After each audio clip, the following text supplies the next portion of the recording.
Hello everyone, ఈరోజు మా చిన్ని గార్డెన్లో ఏ మొక్కలు ఉన్నాయో చూపిస్తాను. కొన్ని మొక్కలను మాత్రం ఈరోజు చూపిస్తాను, ఎందుకంటే ఫుల్ వీడియో మీరు ఎవ్వరూ కూడా చూడట్లేదు.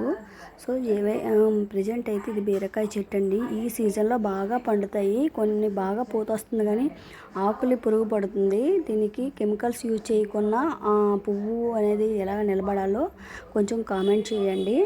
నెక్స్ట్ వచ్చేసి ఇక్కడే అప్పుడు ఒక షార్ట్ వీడియో పెట్టాను కదండి, బొప్పాయి చూడండి ఎంత పెద్ద కాయలు అవుతున్నాయో, ఇంకా పెద్దవి అవుతాయండి. ఇది జాక్ ఫ్రూట్ ట్రీ అండి, మీకు అందరికీ తెలుసు కదా జాక్ ఫ్రూట్.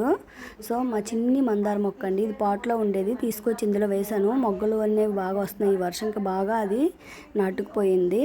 ఇది మా నాటు గులాబీ అండి, చాలా పెద్ద చెట్టు అయింది, ఎక్కువ పూలు పోస్తుంది యాక్చువల్గా.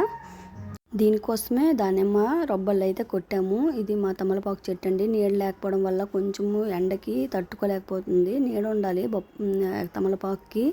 ఇది మా కరివేపాకు చెట్టు అండి. మిరపకాయల చెట్టు మొక్క చూపించాను కదా, అది పడి మొక్కేనండి, కానీ చాలా మిరపకాయలు కాస్తుంది.